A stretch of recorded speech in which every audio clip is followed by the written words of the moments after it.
सो है गाइस दोस्तों, आज की इस वीडियो लेक्चर में हम क्लास 12th का सारणिक को डिटर्मिनेंट के पार्ट को हम देखने वाले हैं। यह पहला पार्ट होने वाला है दोस्तों चलिए जानते हैं कि सारणिक किसे कहते हैं। सारणिक एक वर्ग से संबंध एक संख्या है। जी हाँ दोस्तों, सारणिक determinant is a number associated to a square matrix. दोस्तों ये मान लीजिए ए बराबर एक स्क्वायर मैट्रिक्स दिया गया है हमें, ABCD 2/2 रो दो रो है, दो कॉलम है, इसमें दिया गया है 2 रो है और 2 कॉलम दिया गया है। मान लीजिए इसे हम सारणिक कब कहेंगे दोस्तों? देन डिटर्मिनेंट ऑफ ए, इसे हम यदि कहें तो ये ए का सारणिक कैसे होगा? जब हम इसे इस प्रकार से डिनोट कर सकते हैं। इसका सिंबल क्या हो सकता है दोस्तों?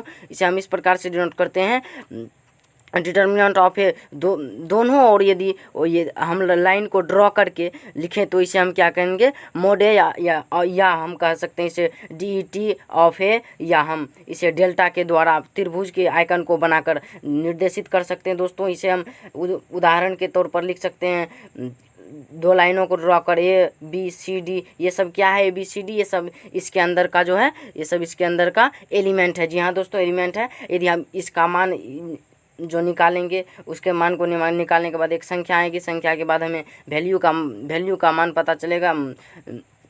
ओके दोस्तों, अब हम कुछ नोट पॉइंट को जान लेते हैं, उसके बाद हम आगे बढ़ेंगे। सो दोस्तों, हमारा नोट पॉइंट है सिर्फ वर्ग आव्यूह के सारणिक होते हैं। जी हाँ दोस्तों, सिर्फ वर्ग आव्यूह के ही सारणिक होते हैं। इस प्रकार के ही आव्यूह होगा तो उसे हम सारणिक कहेंगे। कुछ देर के बाद हम जानेंगे कि आव्यूह और सारणिक में अंतर, तो वहाँ आप इस बात को समझ जाएंगे। चलिए हम जानते हैं संकेत क्या होता है। यदि सारणिक का संकेत पूछे, determinant of A, delta, determinant of A, इसे हम पढ़ते हैं। यदि इन तीनों में से कोई सा भी यदि कहीं पे दिया गया है, मान लीजिए डिटर्मिनेंट ऑफ ए ये दिया गया है, तो हम कह सकते हैं कि वो सारणिक है, उसका वो सारणिक को दर्शा रहा है। तो चलिए दोस्तों आगे बढ़ते हैं। डिटर्मिनेंट ऑफ ए केवल सारणिक का संकेत है, या जो है यह क्या है? यह केवल सारणिक का संकेत है, ना कि हम इसे ये कह सकते हैं कि मापांक है। इसका मतलब क्या है दोस्तों? यदि हम बात करें किसी भी मान लीजिए एक सारणिक ले लीजिए, किसी भी -2 निकल के आया है मान किसी भी डिटर्मिनेंट का, तो यदि हम इसे -2 लिखते थे, लेकिन दोस्तों इसे हम -2 ही लिखेंगे यदि सारणिक का मान आएगा। तो मापांक का मतलब क्या हुआ यहाँ पे? मापांक का मतलब कि यही लिखेंगे। लेकिन दोस्तों हम वहीं पे बात करें, यदि मापांक नहीं होता तो हम जो आव्यूह में ज्ञात करते थे वो क्या -2 रहता था, तो हम 2 लिख देते थे। तो दोस्तों यहाँ पे मापांक का मतलब ये हुआ। तो आई होप कि आप इस बात को समझे होंगे। सारणिक को किसी रो यानी पंक्ति या कॉलम यानी कि स्तंभ के अनुदिश विस्तारित करने पर इसका मान बदलता है। जी हाँ दोस्तों, यदि सारणिक को किसी रो या पंक्ति कॉलम यानी स्तंभ के अनुदिश प्रसारित करेंगे तो वह उसका मान। अब हम जानते हैं कि आव्यूह और सारणिक में क्या अंतर है। कभी कभी होता है कि आव्यूह और सारणिक को हम एक ही मतलब बातें से डिनोट कर सकते हैं। तो चलिए हम जानते हैं कि आव्यूह और सारणिक में क्या अंतर है। सबसे पहले जो हम देखेंगे, आव्यूह को जो हम डिनोट करते थे वो हम बड़ी लेटर से डिनोट करते थे, बड़ी लेटर के बड़े अक्षर से। लेकिन इसे हम कैसे लिखते थे? यदि किसी भी इस प्रकार से हम उसे लिखते थे,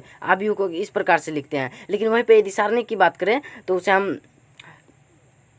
डिटर्मिनेंट ऑफ ए लिखते हैं, और हम इसे इस प्रकार से 2 लाइनों को ड्रॉ करके इसके अंदर जो एलिमेंट होगा वो सब सारणिक होगा। 2/2 रो का अगला जो बहुत इम्पोर्टेंट अंतर है, वो अंतर ये है कि सारणिक स्क्वायर फॉर्म में रहेगा, हमेशा स्क्वायर फॉर्म में रहेगा। सारणिक कौन सा फॉर्म में रहेगा? ये स्क्वायर फॉर्म में हमेशा रहेगा।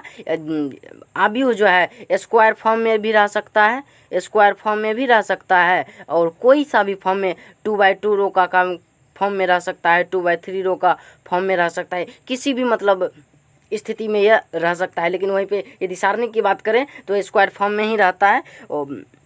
यानी किसका मतलब है कि इसमें आव्यूह में रो और कॉलम अलग अलग हो सकते हैं, इसमें रो और कॉलम अलग अलग हो सकते हैं, लेकिन वहीं पे सारणिक में रो और कॉलम अलग अलग होगा तो वो सारणिक नहीं कहलाएगा। जी हाँ दोस्तों, वो सारणिक नहीं कहलाएगा। यदि रो और कॉलम दोनों बराबर होगा, इसका मतलब ये है कि m बराबर यदि n हो तो वो क्या कहलाएगा? वो सारणिक कहलाएगा। यदि m बराबर n नहीं हो, यदि m बराबर n नहीं हो तो वो सारणिक नहीं कहलाएगा दोस्तों, यदि m बराबर n नहीं हो तो। दोस्तों आई होप कि आप इस बात को समझे होंगे। चलिए हम देख लेते हैं। आज की इस वीडियो लेक्चर में हमने जाना कि सारणिक किसे कहते हैं, सारणिक के कुछ उदाहरण को जाना, आव्यूह और सारणिक में अंतर समझा, कुछ नोट पॉइंट को देखा। और दोस्तों बहुत जल्द मिलेंगे अगली वीडियो में। अगली वीडियो में हम जानेंगे कि एक कोटि के आव्यूह का के सारणिक का कैसे मान ज्ञात किया जा सकता है और 2 कोटि के आव्यूह के मानों को कैसे ज्ञात किया जा सकता है। तो बने रहिए, जमे रहिए, जुड़े रहिए, क्योंकि आपका सीखना सुनिश्चित है। एक तो लाइक और शेयर ठोक दीजिए महाकाल का